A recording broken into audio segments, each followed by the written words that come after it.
Welcome to Virtual Face-to-Face with Dr. Bruce Jarrell. I'm Alex Likowsk, Executive Director of Media Relations. After months of staying at home, isolated, many college students were excited to get back to campus these past few weeks. For those who did, there was this reality as described by a Notre Dame student. Knowing that COVID-19, spread so quickly within close proximity, it's a little nerve-wracking to be on a college campus. Another student at Illinois State said, "This is the most anxious I've ever been, I think, in my entire life." Of course, a great many students have not gone back to campus, at least not in a regular way, but their anxieties are mounting too. Having so many online classes is a difficult adjustment for many, even a disappointment. They're worried about the quality of their education, their job prospects in a world with a crumbling economy, and the terrible impact that economy is already having on their lives. Now, listen to some of these student responses to a California Student Aid Commission survey. "I am concerned about being unable to pay for rent or other educational expenses. This has added a lot of stress that is distracting me from my academic goals, and I may not have the financial means to support myself through the upcoming fall semester."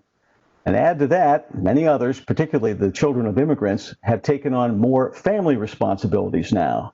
Marioria Delgado, a student at Brigham Young University, describes it like this: "So a lot of just the stress from my family falls on me because basically I'm the oldest and I speak the language and my parents help me out with my tuition. The load of that plus honestly going to school, everything shutting down, it's just like so much stress."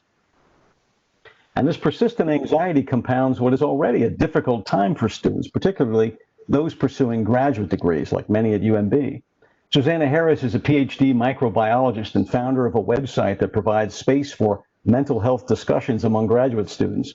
"Even in normal times," she told Science Magazine, "pursuing a PhD can be extremely isolating. And missing are those normal stress busters like going out with family or friends or even on vacation the way you could a year ago." The result, about 40% of PhD students in a survey conducted by the Student Experience and Research University Consortium reported symptoms consistent with generalized anxiety disorder, and almost that many, 37%, with major depressive disorder. Even more troubling, in a survey by Active Minds, about half of the respondents said they don't know where to go to get help. So as the pandemic squeezes a cohort of college students already reporting record levels of psychological distress, some universities have gotten creative in their response. Montana State University has appointed a cadre of graduate student wellness champions to provide peer-to-peer support. The University of Iowa is allowing emotional support animals in student housing. They've already got 12 cats, 1 dog, 1 gecko, 2 hamsters, and 1 snake. What can I say except, I guess, good cages make good neighbors. Well, many other institutions are reportedly ramping up teletherapy sessions. Those are becoming very popular, and apparently just in time. Kelly Davis, who leads the group Mental Health America's Collegiate Mental Health Innovation Council, says around October there tends to be a dip in mental health, and that's in students who are on campus and not during a pandemic. Well, joining Dr. Jarrell today to talk about this are the clinical directors of UMB's Student Counseling Center. Emilia Petrillo is executive director, and she's also a licensed clinical social worker. Jenna Silverman is clinical director of the center, and she is a licensed psychologist. Welcome to you both. Two quick housekeeping notes. First, this program is being recorded and will be posted on our COVID recovery website. That's umaryland.edu/coronavirus. And second, and I can't stress this enough, we want you to take part in the conversation. Just look for the chat button at the bottom of your screen. It looks like a speech bubble. Click on that to let me know you have a question or comment. When Dr. Jarrell calls for questions, just listen for your name. I'll unmute your mic.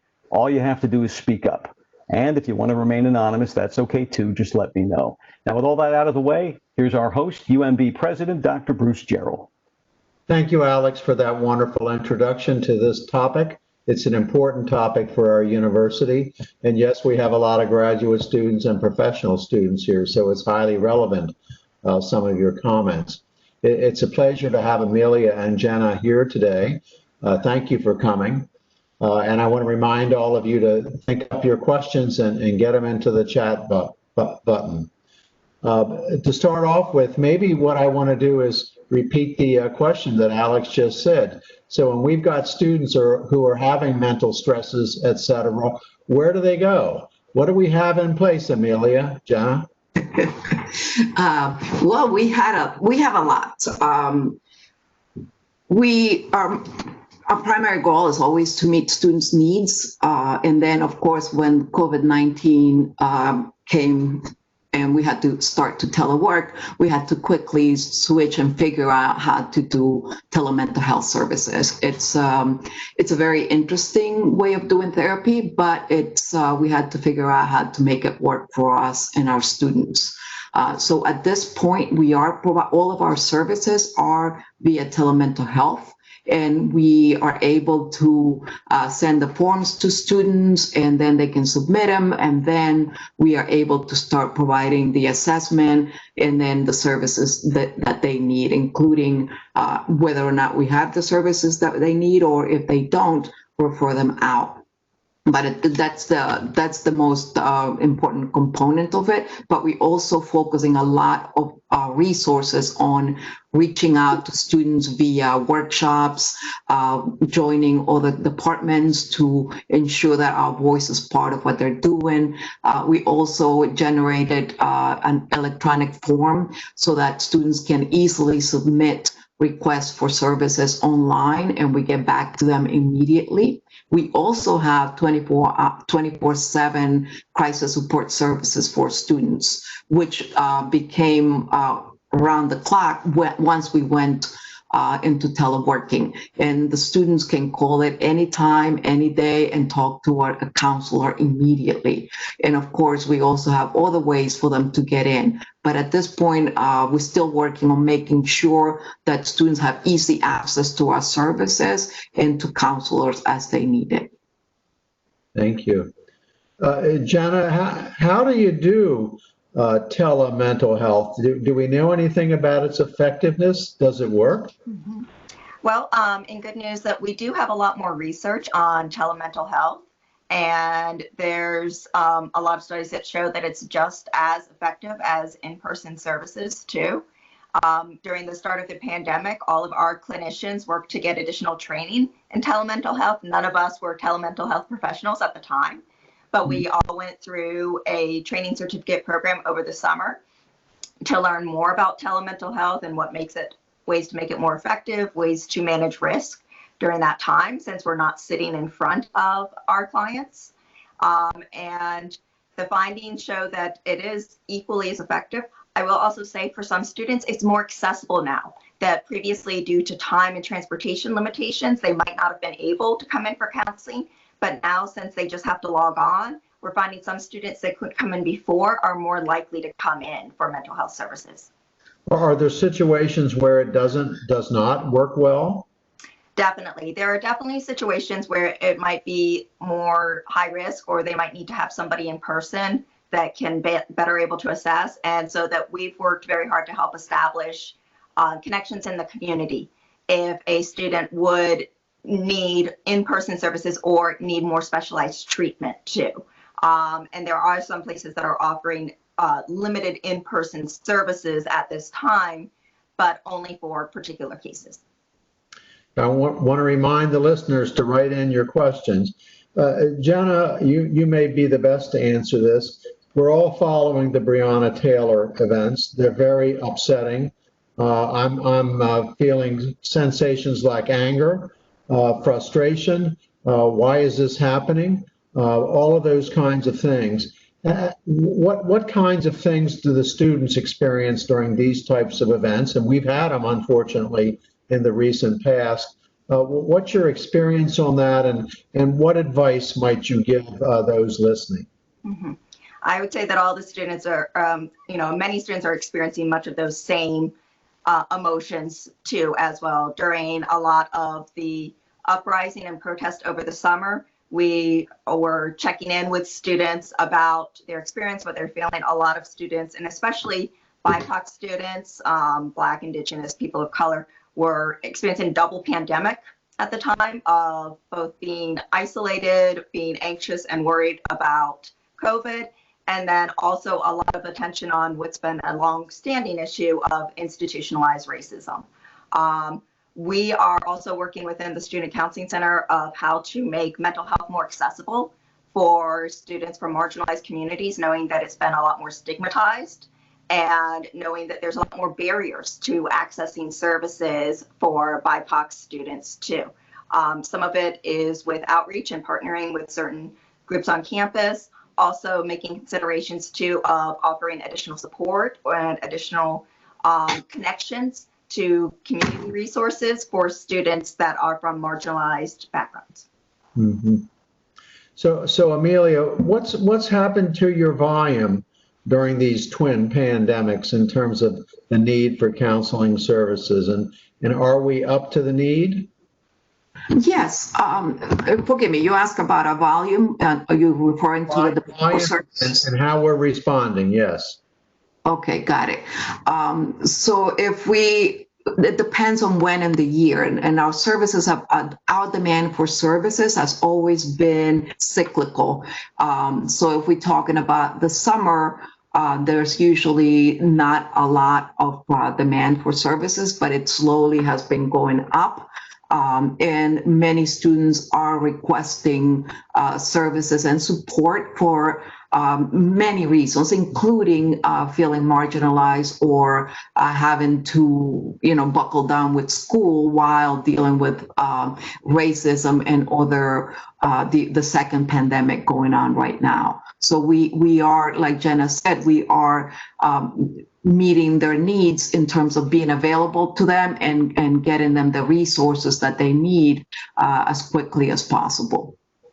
And there's probably not a single cause for this. It's one of the two pandemics. It's doing things online. It's their own concern about getting COVID. So how do you sort of package all that together to understand in a particular student what's going on and why the anxiety, and more importantly, how do you address that? Yes. So, a lot depends on what the student is ready to work on and what do they prioritize? What is it that they want to work on at this moment? So if if the primary concern is difficulties functioning because of all the turbulence around us, then that would be the topic.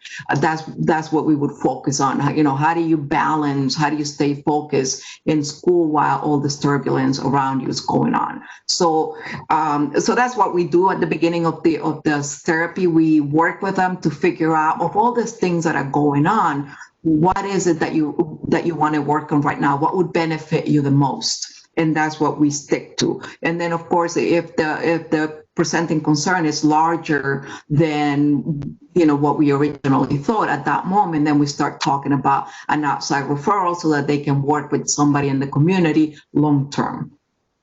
Yes. So we have a lot of students here.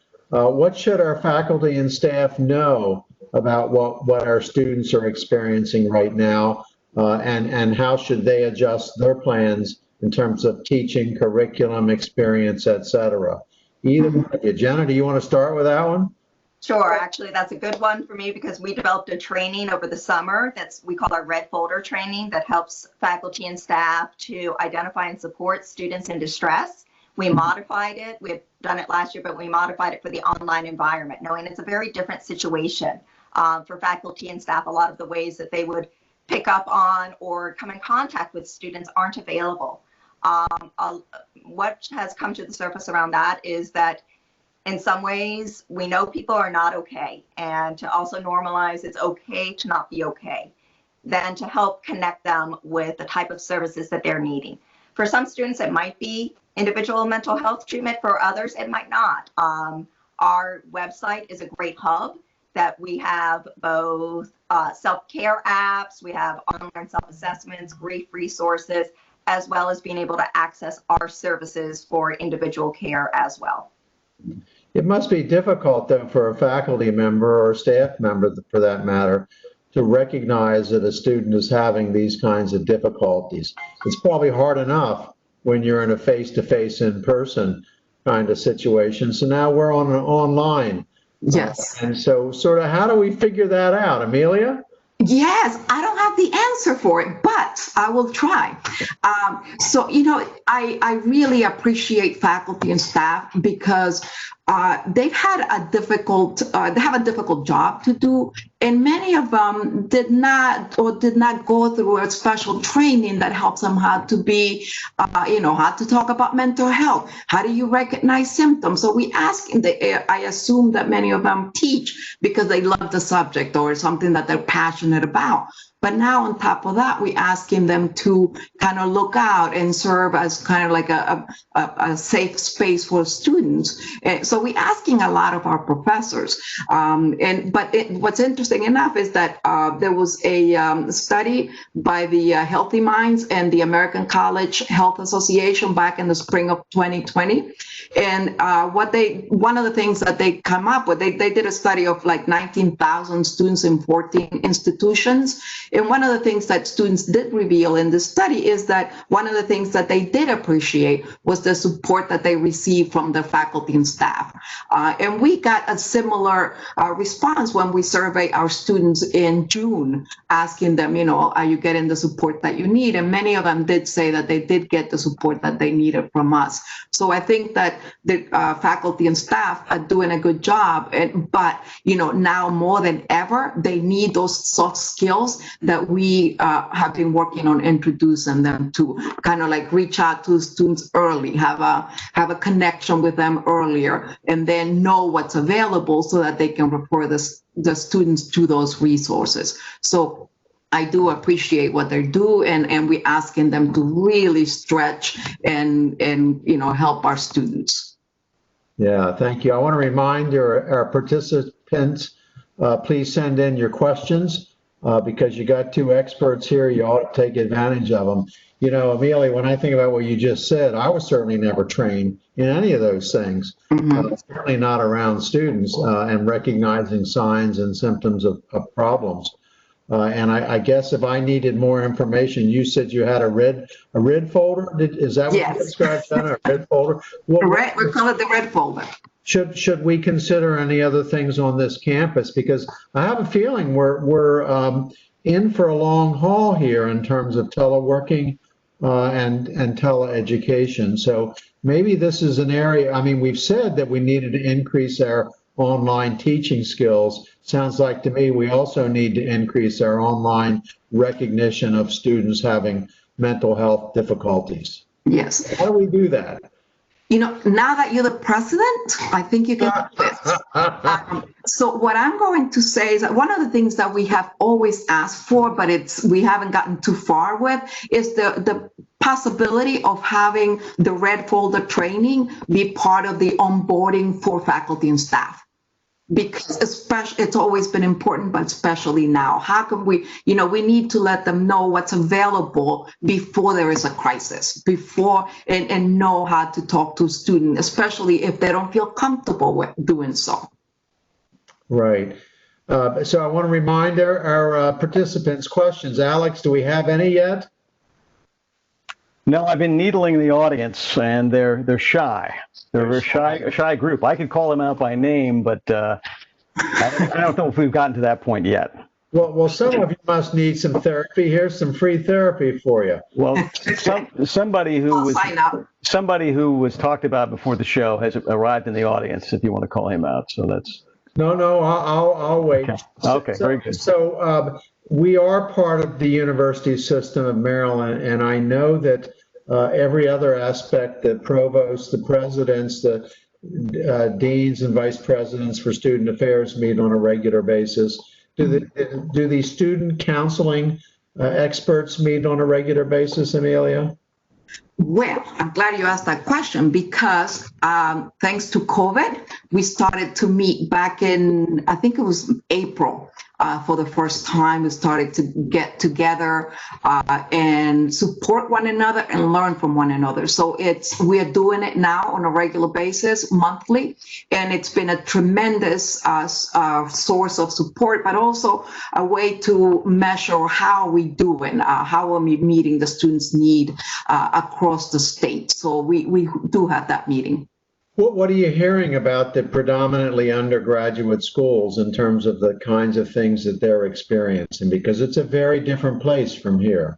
Yes, yeah, definitely. So it's very interesting because if we look at, College Park, for example, the last time that we met, they were talking about surge in demand for services. But yet, if we look at, let's say, Towson University, they weren't seeing the numbers that they normally see, right? And during that meeting, I said, well, I think they're slowly beginning to trickle in. And then the next week we got hit. And we're like, whoa, what happened here, right? So I think that the pace to which people are seeking services vary from school to school. One of the things that's very unique about UMB is that we have students trickling in, and they don't all come on the same day, and they don't all exit at the same time. And what's also very unique about UMB is that graduate students are not college students jumbo. They're more like college students on steroids, right? They just kind of, they're working, they're stressed out 24/7, and they have different needs. And those needs are immediate access to services, and also the fact that they don't have a lot of time to kind of, just to slowly take care of things. So we have to respond to them quickly. Right. So I know a couple of the campuses, Towson in particular, opened in person and then moved to online because of some concerns about some outbreaks. But what kind of problems from a mental health point of view does that create? Jenna, you got any thoughts on that first? Yeah, and I would say a lot of the ways that students are used to accessing or even just finding out about the Student Counseling Center. So, for example, Fall Fest was a great way that we were able to, connect with students. They'd come by our table, pick up some freebies, get some ID holders, find out about our services. Having it virtually is very different too. So us, along with the other USM schools, have been exploring new ways to reach out to students to make them aware of who we are, how to access our services before they could stop by our office, which was actually a very popular way. It helps them to check out, to see who we are, to get a feel for the space that they would be in. And without having that, I think it's a lot more daunting. We've recently implemented what we call Let's Teletalk, which is a drop-in service for people that they might not be sure if they want or need counseling, but just want to get some more information and learn about who we are. And that's available Monday through Friday for students. They can request it online and we send them information too. We've also really beefed up our website as well. And one of our psychologists, Dr. Moon, as well as Tiara Major, have done some really wonderful work on trying to make other types of services available to students, especially if we're going to be in this online environment for a long period of time. Yeah, I think we're going to be online for a while. That's the way it's looking. So please keep your questions coming. Alex tells me that he has now badgered enough of you to come up with some questions. So Alex, they're probably responding to you. They were great questions too.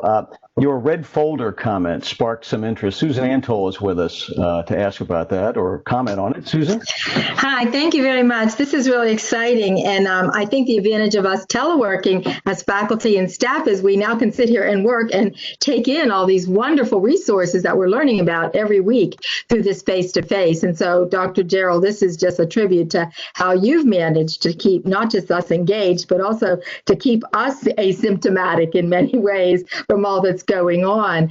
I wanted to actually speak a little bit too about our students actually are very intense, and I am a little concerned about the stigma they might feel. So that's my one question, if you could talk about that. But I also wanted to suggest that maybe it might be possible, since we have so many online courses and they're mostly Blackboard supported, that maybe a little PSA in there, public service announcement to students in there about, just our services and other ways to reach out to them, because they do click into those announcements every day when they come into their Blackboard course to stay engaged with us. Emilia, you want to take that one on?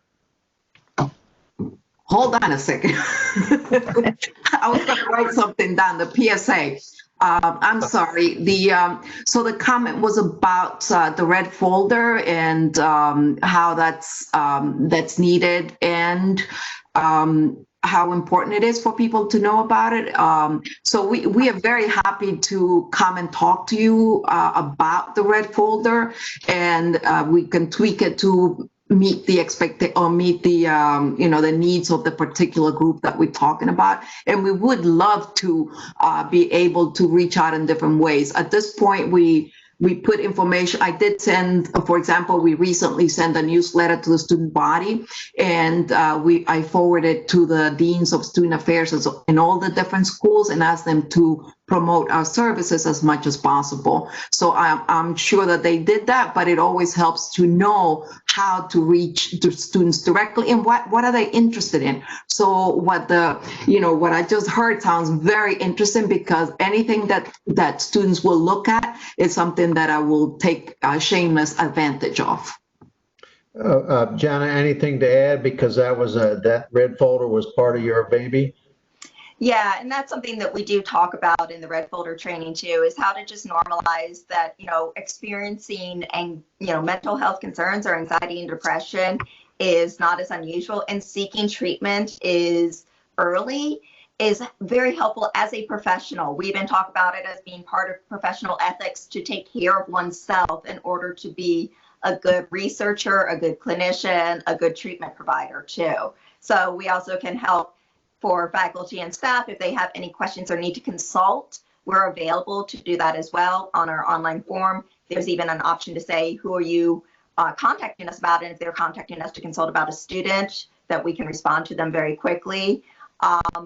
I would also say we would love for there to be information in the announcements and the PSAs. We find the more places that we're being talked about, the better it is that students know about us too. That we're always surprised at the different areas that students find out about us, particularly from a lot of students, it's from peer to peer, which with COVID is going to be a real challenge too. Mm-hmm. That's our highest, one of the best ways to get recommendations. And now there's just not the opportunity for those informal conversations that students might have with each other, or say, hey, you know what, this might be a good idea. You could go check out the Student Counseling Center. So is Susan still there, Alex? Because I can get back to her. Well, I'm sorry. Get back to Susan. Yeah, go ahead. Maybe she's not there. I'm there. Susan? Okay. I couldn't hear you, but you're there. Go ahead. Sorry about it. Well, Susan's very active in the faculty senate, and for Emilia and Jenna, we have very active now faculty, staff, and student senates. And this would be a great additional project for the senates to take on. That's not to say replace our central responsibilities for getting the word out, but it is a belt and suspender kind of approach to make everybody know about this, particularly the faculty. And so, Susan, you might just consider that as a 3-senate kind of initiative or something such as that. I think that's a great idea, Dr. Jarrell, also because I just happen to be, along with one of the medical school faculty, kind of the co-chairperson of our little subcommittee that's called the COVID committee. So it's kind of like everything about COVID that we can possibly, make an impact on. We're trying to, put inside of our task force. So this is a great way to maybe launch it. Thank you. Thanks. Well, it's not something I would have thought of before this session, but now I do. So thank you, Susan. Alex? All right. Well, Dr. Kirschling has a couple of questions, two, I think, excellent questions. They're very different, though. So, Jane, are you there? Yeah, so thanks so much for the opportunity to hear about your work. It's so important. Have you thought at all about doing some modifications for grief support under COVID-19? Because we have students who are losing family members and friends. If they're hospitalized, they may not have been able to be with them unless in the final hours. Because I do think grief right now is more complicated, and it's an area that I'm increasingly concerned about. Great question. Which one of you wants to take that one on? Thank you. And this is Jean from School of Nursing, right? Yep. Mm-hmm. Right. That's Dean Kirschling. Yes, yes. We definitely are hearing more about it from the students about their losses. And for them, some of them, it's been that they lost a loved one to COVID, or that they've seen people die while they're doing the clinical work, or are worried about a loved one who has a very serious health condition and they're high risk. So we see the whole gamut on grieving and losing a loved one during this time. The good news is that we know that a lot of the resources that are normally available for students, such as grieving groups, are available online, and that's wonderful. We also provided a list of resources for our students in our website, all revolving grieving, including an app. There's or two that students can use to help them navigate the fluctuations of grieving. If we, in the past, if we've had enough students sharing the same issue, we started a support group. At this point, we don't know if we have enough, but that's something that we're open to, or even do a presentation. If you have a cohort of students, or if you want us to come in and talk to your students about grieving and the process of grieving and resources, we will be happy to do that as well. I heard a story this morning, Dean Kirchling, of a young, freshly minted nurse whose job it was to be the liaison nurse. And in this situation, what liaison meant was that she was the interface between the sick individual with COVID and the family who couldn't see her. And I'm thinking to myself, there's a lot of opportunities for her to be in difficult situations, and I'm sure that would stress anybody's mental health. Yes. So interesting new role that I don't think we've seen so much in the past. Jane, did you say you had another question? Absolutely. So my second question goes down a different rabbit hole, and it has to do, we're starting to hear from some of our students who would typically graduate in May, that they may not come back in the spring semester for their final semester because they're concerned that they won't be able to be employed. So I guess I would just make a plea to you that if you're hearing students who feel about job insecurity in the pandemic, anything we can do to reassure them that the healthcare industry will continue to exist and will need employees in May would be greatly appreciated. Thank you. Could you elaborate on the reasons why they're considering not returning for the last semester? Because they envision that their programs of study will not be what they historically have been in terms of their clinical experiences, and they're worried that the employers might not be hiring. They're not able to see beyond the notion that every nursing student is going through this in Maryland and in the region and in the nation, and they're worried because they know part of what we've always said is that nursing is a really secure way for employment. And they're sort of saying, oh, well, I'm not going to be well prepared, so the chief nurses aren't going to want to hire us, which is absolutely false, because the chief nurses will continue to have unbelievable needs for registered nurses. So it's sort of reassuring them that we are working with the chief nurses to understand that they may transition slightly different than our students who graduated before COVID, but they're still going to be employable. Yes. Well, thanks for sharing that with us. We definitely will share it with our staff and let students know about, about the situation. And I would like to add too that is a concern that's probably been one of the biggest anxieties for our students at UMB, is how their training is going to be impacted by the pandemic, especially for the ones that are very close to graduation, that it's been very different for them. And so I think that's very reassuring to hear, Dr. Kirschling, and we can also pass that along to students, is that the demand is still there and that this is happening across the country. So it's not just their cohort that's going to be impacted too. We've also framed it as well as that in some ways this has been an opportunity for everyone to learn to provide teleservices, which may continue well beyond COVID. And so they're getting all this additional training and opportunity they might not have during their programs at this time. Great. Any last ones, Dean Kersling? You're always welcome to ask questions. Oh, I think I probably overused my space by going with 2. So I appreciate the opportunity, though, and I'm very grateful to all that you do to support our students. It's an amazing asset for the university, so we thank you. Thank you. Alex? Well, we have another dean weighing in, but unfortunately, Dean Tobin is not able to ask his own question. So I'll read what he wrote. He said, special thanks to the Counseling Center. They're a great partner with schools to help students.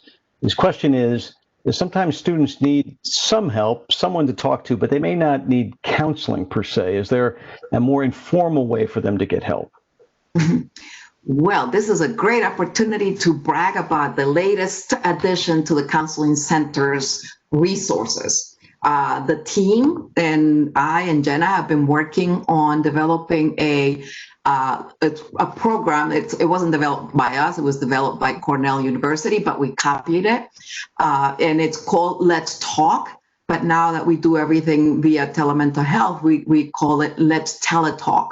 And if you think of it as a tabling event, the counselor is there for students who just want to ask questions, who don't know what we do, who maybe they never talked to a counselor before and they want to know what that's like.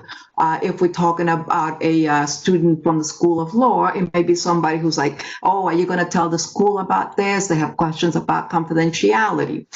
Whatever it is, they have the teletalk allows the student to just come in and ask a question and we can answer the question. It's very informal and we can tell them you can check this out internally or externally. We also made it very easy for the students to use Let's Teletalk. And all they have to do is they go on our website, fill out an electronic form that takes a minute, submit it, and then we schedule a WebEx meeting with them. That's about 15 or 20 minutes. And we just answer. It's not a formal meeting. It's very casual. And it's just to answer the question. So I think that we started that already. And thanks for asking that question, Dean Tobin. How much has it been used, Emilia? Not as much as I would like it to. I think that right now students are using a lot of the forms for requests for services, but not Let's Teletalk. And it might be because they don't know about it. We just unveiled it like 3 weeks ago, Jen, is that correct? 2 weeks ago, so it's very new. But as soon as we had it, we informed the community, and so we just kind of getting the word out because it's meant to be what Dean Tobin was asking for. And during Let's Teletalk too, we often refer students to a lot of our campus partners. So it might be some of the programs through wellness, through educational support disability services, academic coaching, student health, even letting them know about some of the services through UACFIT that they might not be aware of now. So they might not need counseling, but we can help connect them with other types of services that they're looking for. Okay, thank you for that, both of you. Alex? I was about to come to Danny Garyan, but I see his microphone has disappeared from the list, so I'll ask. He asked, is there anything that you might suggest for students who are developing a mild form of agoraphobia, as I'm sure many people are all over the country right now? I think that's a very good question. I was just reading an article that was saying that after COVID, we're all going to have social anxiety because much as we'd like to think that our interpersonal skills are constant, they're much like a muscle that you have to exercise them and use them in order for them to stay active too. So that it's very true that people are going to feel a little bit more uncertain about leaving the house, about interacting, especially with new people too. With that, it's balancing safety versus also making sure that you keep working that muscle as well. So if it's getting out just a little bit, taking a walk outside, if it's someplace that you can go, making sure that you're staying connected, reaching out to people too is really important right now. And we've kind of tried to emphasize that when we're talking to students in general, is that just because you don't hear from people, it doesn't mean that they don't want to hear from you. So please, shoot them a text, send them an email, do any way that you can, just to try to keep that muscle active. I hadn't thought of that as a muscle, but it's a nice way to think about it. Yes. Okay, thank you, Jenna. Amelia, did you have something to add? No, she answered it beautifully. I think about when the last time I was in a group like that. My gosh, it's a long time ago, isn't it? Mm-hmm. It's a long time ago. So, okay, Alex, next. Well, you're muted, my friend. Don't you hate when people do that? I'm sorry. Next is Fadia Shayo, is something to add to the conversation about prescription abuse. Fadia, are you there?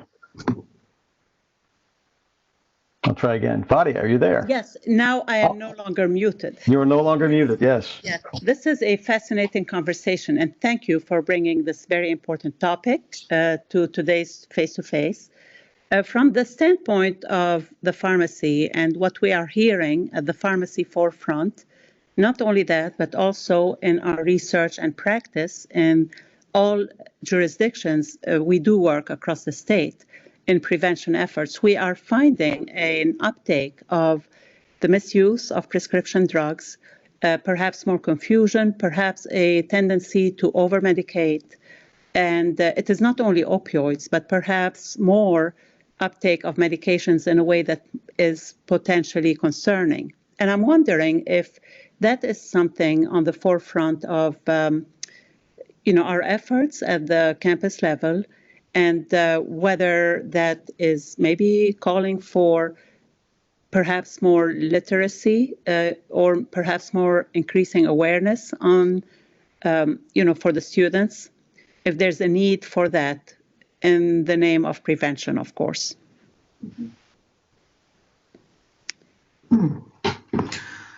I thank you for asking that question. I was just hoping my boss was here, Dr. Alvarez, because I do know that she's been working together with Michelle Peralta. Oh, she's here if you want to talk to her. Is she? Okay. So I do know that they have a campaign to, for students are able to or are required to take a training course on substance use. Patty, are you there? I am. Wonderful. It's a it's a state requirement that all first-time students and actually all first-time full-time students are required to take this drug prescription education module. And so we also offer it to all other students as an optional resource. And I know that Michelle Peralta actually at noon today was hosting on a related note, was hosting a naloxone training for the campus. Yeah. So, Thank you, Patty. Patty, would you state now, what does every student have to be educated on again? Say that again, please. Sure. It's a drug prevention education module. And so we contract with this group called EverFi. And so it really takes students through a variety of different exercises and activities. Knowing the resources available if they feel like they are addicted or may need some assistance with their prescription use of prescriptions. Also recognizing signs of peers and others where they may have some concerns about individuals becoming addicted. How to properly dispose of drugs and prescriptions that they no longer use, and really even some of the the science behind what drugs do to our bodies. And you mentioned naloxone. Is that required for every student as well? It is not required, but we offer some of those trainings out of Student Affairs. I know the School of Medicine offers those naloxone trainings as well as others. I think that with the move to COVID, I appreciate Michelle moving it and providing an online version of the naloxone training today. And I'm not quite sure what other schools are doing in this online environment. Great. Thank you for being on and being able to answer the question. Thank you. Alex? You're muted. I know I was going to do that. Now, you didn't have to say that. I'm doing a little housekeeping behind the scenes here. I have Juliana Brammer, who is suggesting something that might be useful for students. Juliana, are you there? Juliana? Well, she was mentioning, we talked earlier about employment concerns, and she was suggesting maybe that would be something that would relieve the stress on students if they had more regular information about employment opportunities and job trends, so that some of that concern might be lifted from them. Good suggestion, and Patty's listening because she would be able to have that filter down to each one of the schools as well. So that'd be a good thing. Any other comments on that, Jenna or Emilia? I do want to mention some resources available to students if they're dealing with substance use concerns. I know that the university does have the Scholars for Recovery program, and there's a website specifically designed for that. It's students supporting students either during recovery or before recovery. Also, last year, a new program opened at UMBC called the Haven at UMBC, and it's a very comprehensive program that provides recovery and assessment and the whole gamut of services to students dealing with substance use. It's at this point they're providing all of their services online. Some of the services are for free, and some of them are, paid through your insurance. But I think it'd be worth checking or knowing where it is. We have all this information on our website if you're interested. But we have great resources in the area to assist students who are struggling with substance use. Okay. Alex? Well, there's some more information too. Someone who would prefer to remain anonymous, let me know that there's a student caregiving session today at 4 p.m. That's going to address how to juggle work at school and family caregiving issues, which could also add a lot of stress to students' plates. Many of our students are obviously, they're older. Many of them have families. And so this is a very difficult time. She writes, it was on the Elm Weekly. Also, Launch Your Life is opening up their relaxation sessions to students interested in such things as Qigong, Yoga Nidra, and guided meditation.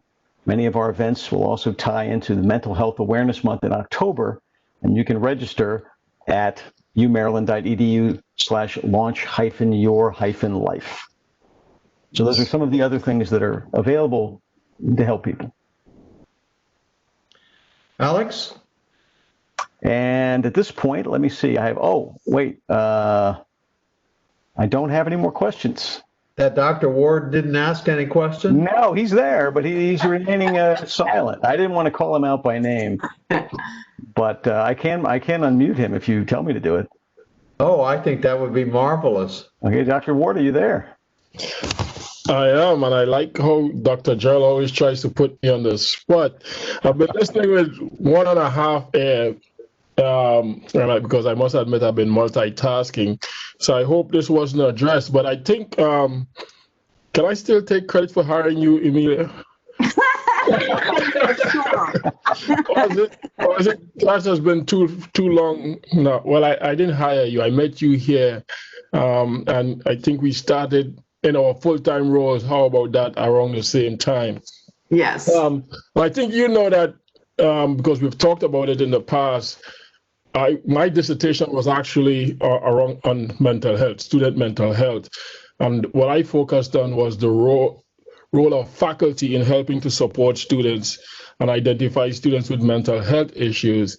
So I'm wondering, I know, of course, you're the Student Counseling Center, but what resources do you have available to faculty? Because way back when I did that research, what I learned is that faculty want to be able to identify students who are struggling and dealing with mental health issues, but didn't want to become themselves the people who were providing the care and the support, but they wanted to know what resources were available to them, want to be able to identify the student who might be struggling, and how they might make that referral to the counseling center, the appropriate professional on campus.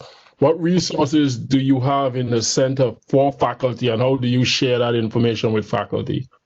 Thank you. as I said before, faculty and staff have always played a very crucial role in the community's mental health, not just the individual students, but the community. If you think about it, they, now virtually, but they come in touch, they get, they know the students, they get to know their stories. So they have, they can see when a student is deteriorating, when they're not showing up, when they are not participating in the grades, so that they're able to see firsthand what's going on.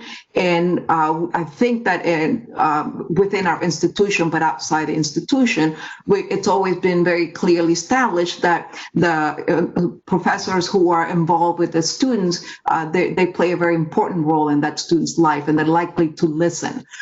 So part of our job is to make sure that we are available for faculty and staff for consultations. So we are always there for them. They can call and talk to me or Jenna, whoever is available, and ask whatever questions they need to ask, whether it is, I have this student that I observe X, Y, and Z, what are my choices? And we can give them resources. We can coach them on how to talk or where to go or not to go.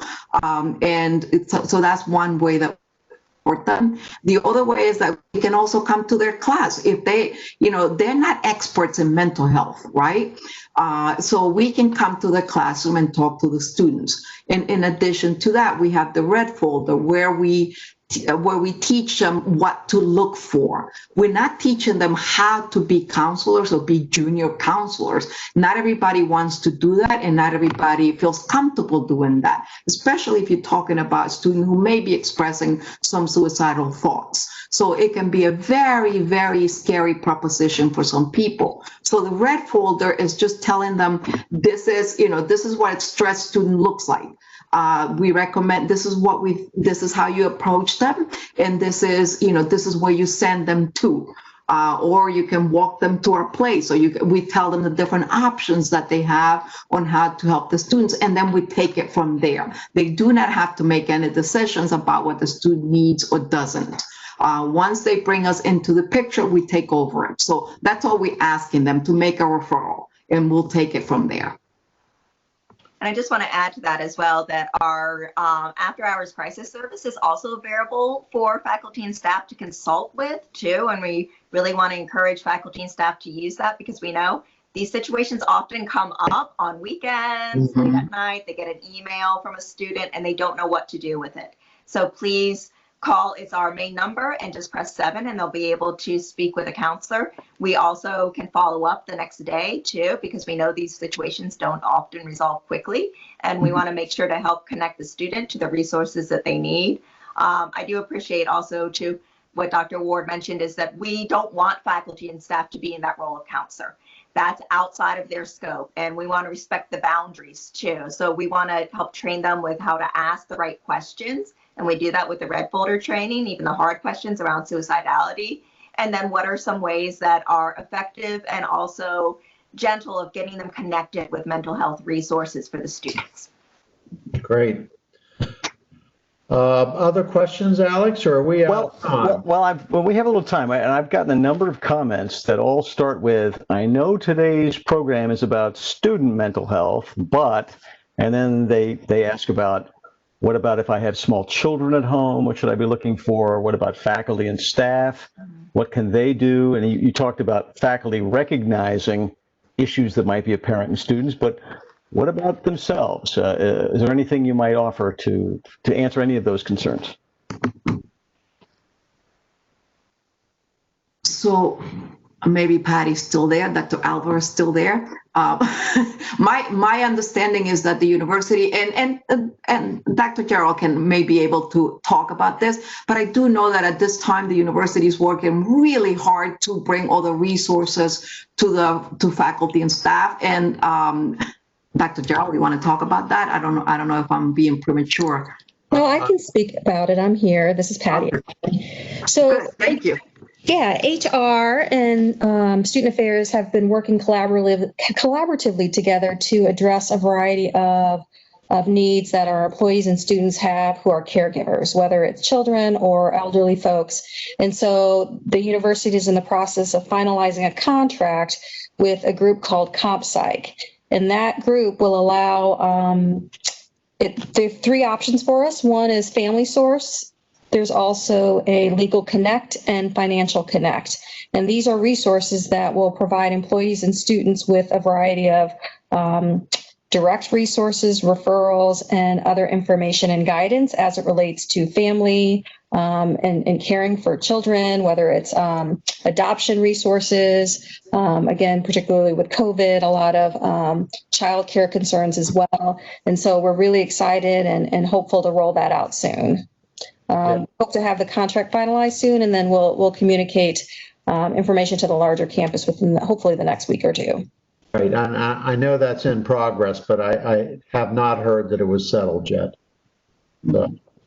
Yep, I think we're still working on it. Now, Patty, before you go, you asked me to ask Emilia to talk about something. Since you're on the line, do you want to go ahead and talk about the renovated space? Oh, yes. Sure. Yeah, I'll say a few words and then turn it over to Emilia. But we're really excited. This was something a long time in coming. And the counseling center is going to be moving over to the campus center on the third floor. And I know it has long been the goal. And it started with Dr. Perman and has continued with Dr. Jarrell and Dr. Lilly and Dr. Ward. But really to have all of our central student services in one location where students can readily access counseling services as well as other needs. And I'll let Emilia talk about some of the expanded opportunities that we'll have when that move occurs. I can't believe I forgot about that. It is the news of the year. I mean, we've been waiting for this baby forever, right? It takes a while to get all those things going. And then once the construction or renovation started, you know how it is. And then COVID hits. But anyway, so it's this close to being completed. So that there's a new space available to us. Now, what this space will allow the counseling center to do is to, in addition to having great offices and great space, is to also have become a training site for, psychiatry residents, which we already have, but we're also going to expand to having psychology students or master level psychology students, as well as social work students coming in and getting their mental health training. So we look forward to expanding our services as well as our contributions to the mental health field. So we look forward to it. So what else can I say? So it's a new baby and I'm in love with it. Great. Alex, we're about out of time. What do you say? Well, we have one more, and that is apparently there's some confusion. I probably should clear this up. That when we have chat, people have to ask to chat with host, not public chat, because they're getting the message that says public chat's been disabled. They can't chat with each other. So I'm going to read this question for Jennifer Lichman, and she says. If someone has never before gotten in touch with a therapist or mental health professional, what could they expect their first interaction to be like? That's got to be very intimidating. That's my editorializing, not hers.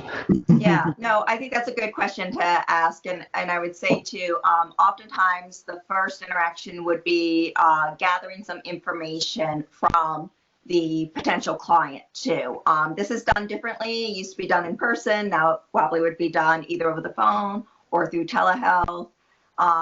Also, something that's very important and we really always stress for our students when finding a therapist is a good fit. So somebody that they feel like it might not be completely comfortable, but feel like that they would want to be able to be open with and to talk with and to get some feedback about what their concerns are as well. We usually encourage, especially for the first time with people going to counseling, ask questions. That's very important too. We know that this is a process that might be very different from what other people experience. So they can ask questions about what to expect, how frequently to meet with a therapist, how much feedback that they're wanting as well. So therapy should be a very interactive process.